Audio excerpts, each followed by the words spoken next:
Hey everyone, my name is Matthew Su. Welcome to my channel Somebody is Hungry. And today we're in the scorching heat of Philippines to review the famous and rapidly growing fast food chain Jollibee. Let's go inside.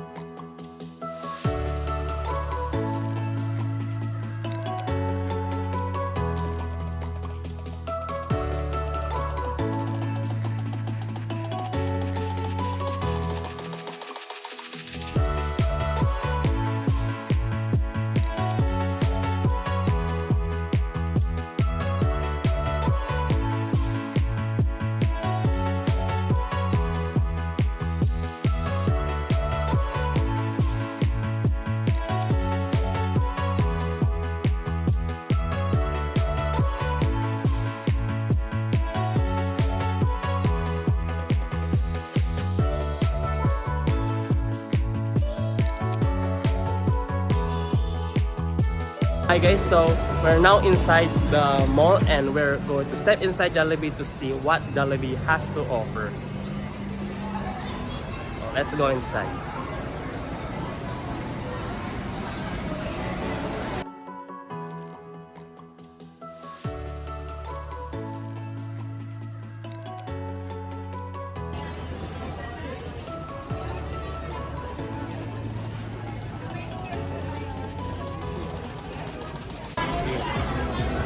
So unfortunately, we're not allowed to order in the counter. They tell us to go here to the kiosk, so let's order here at the kiosk.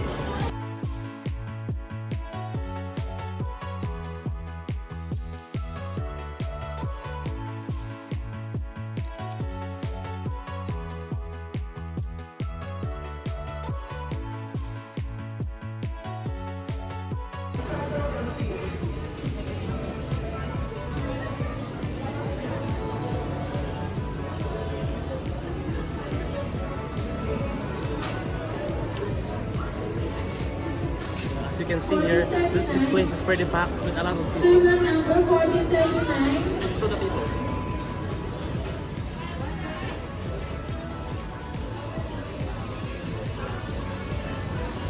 This shows us how special and famous Jollibee here is in the local area of the Philippines.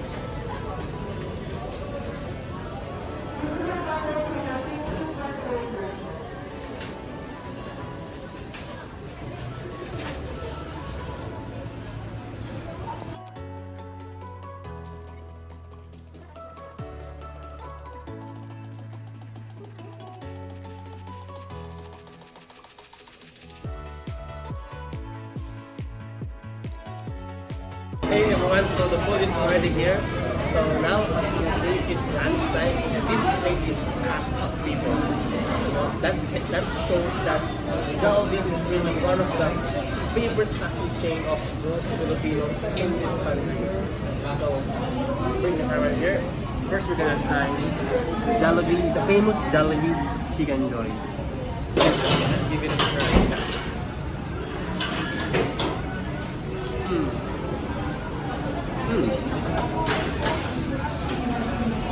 It's nice, it's crispy, it's golden. It's not like fried chicken of other places. This chicken has a unique flavor. It's very good. Let's give it another bite.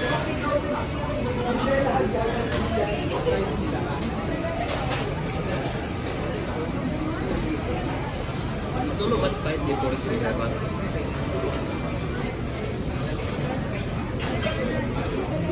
it's a rich Jollibee flavored chicken. Unlike any other fried chicken I have occasionally eaten. Let's try with the gravy.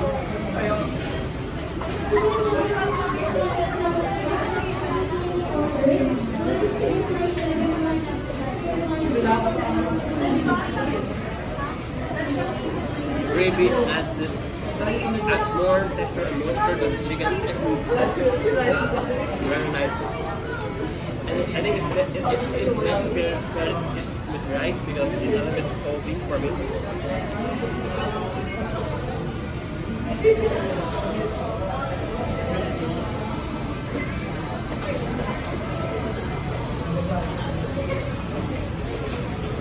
So next, let's try on the Jollibee. I think this is the burger steak. Let's try on the next. Let's try on Jollibee burger steak.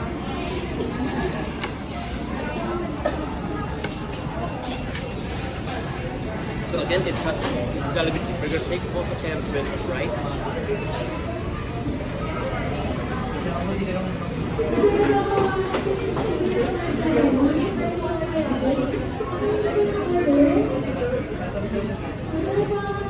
Burger steak tastes like the Hawaiian locomoco. If I'm not wrong, it tastes like the locomoco with egg. And the gravy here is different from the gravy from the Jollibee Chickenjoy. It's not the best dish to have here at Jollibee.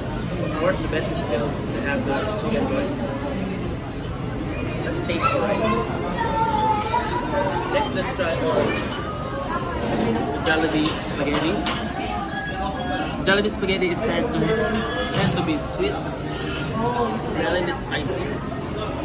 Here we can see there's pieces of hot dog here that may be weird for some people, but in the Philippines, they always put hot dog in their spaghetti.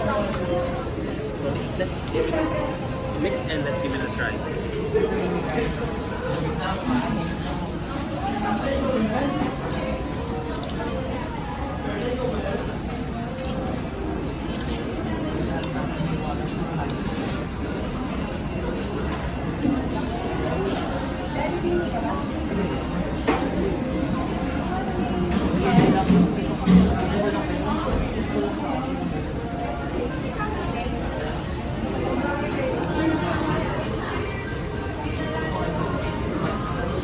Jollibee spaghetti is really sweet.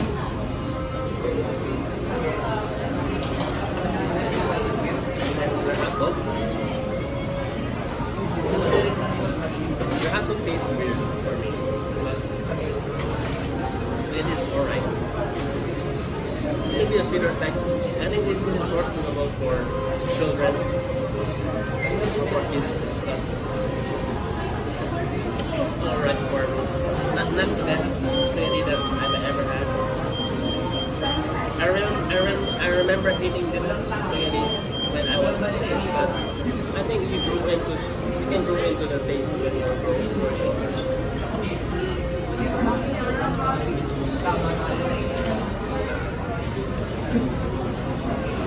Alright. Let's try the palabok.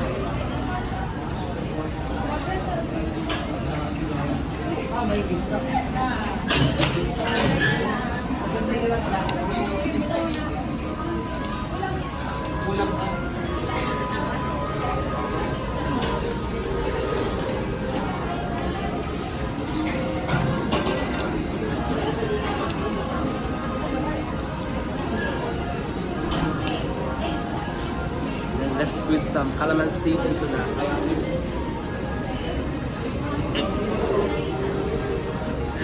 The calamansi flew away. So I think I'm not gonna use the calamansi anymore.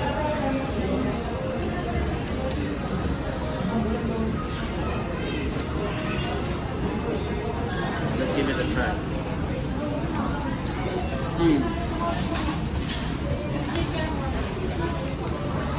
So far, palabok here is my favorite dish in Jollibee. It has a unique taste. It tastes like some sort of a shrimp paste in it, but not necessarily shrimp paste, but more like pan-fried shrimp, and then you mix it with it's incorporated in the sauce. I think it's pretty great.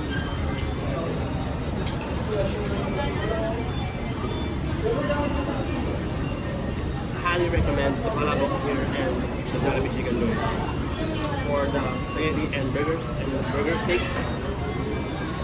I think if you really want to give it a try, you can try it, but these two I recommend it the most. So next, let's try on their yam burger. The yam burger is also famous. It is a staple of most Filipinos here in the Philippines. Their go-to burger here.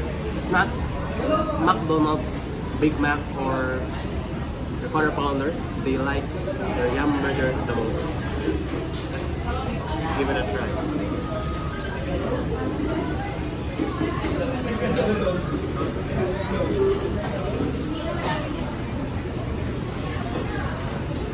Surprisingly, I didn't like it that much, as much as Big Mac or the Quarter Pounder.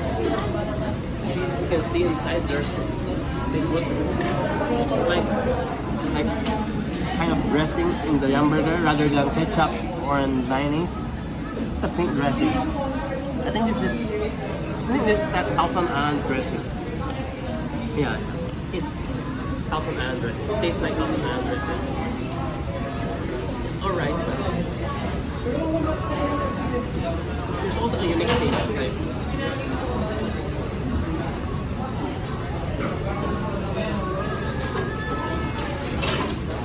it's good, but it's good to try. But to eat it every day, it's not for me.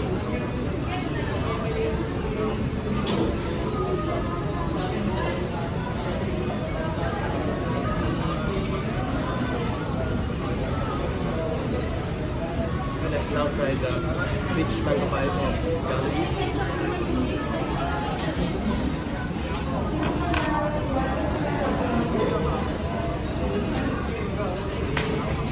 So this is a pretty small piece, a small piece of pie. It's not as big as you imagine. This is my hand. It's just like the size of palm of my hand. So let's take a bite and try the famous peach mango pie of Jollibee.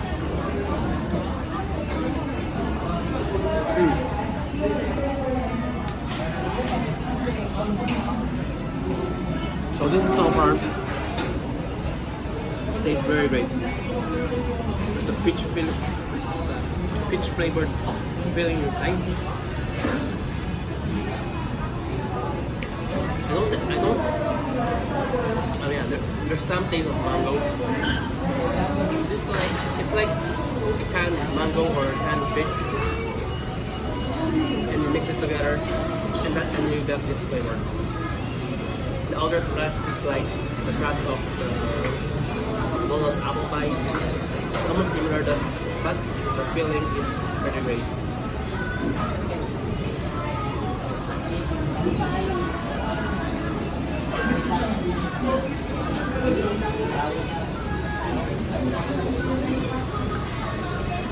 Lastly, let's try the Buko Pandan Sundae.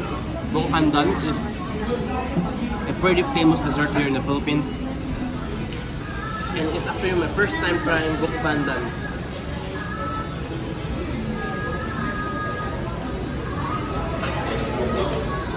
The ice cream has melted a little bit already.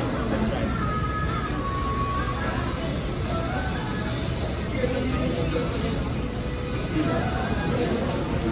It tastes coconutty.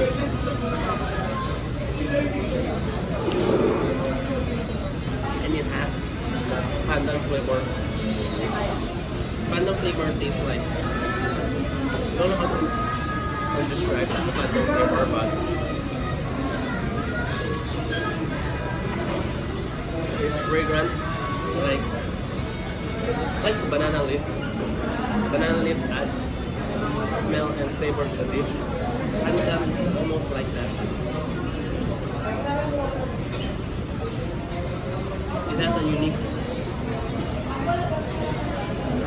smell and flavor.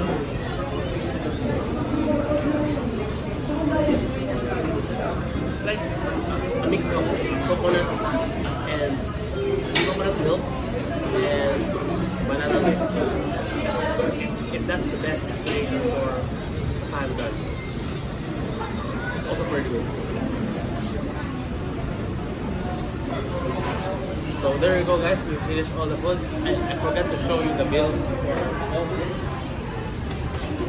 So all of this costs around 544 pesos. So it's around $10 for all this food. So it's a lot of food for $10.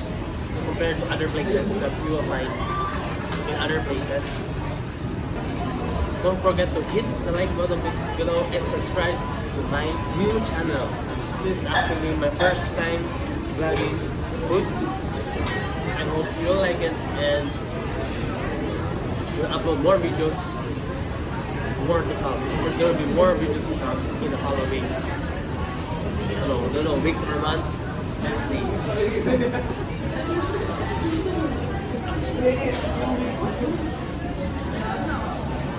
see.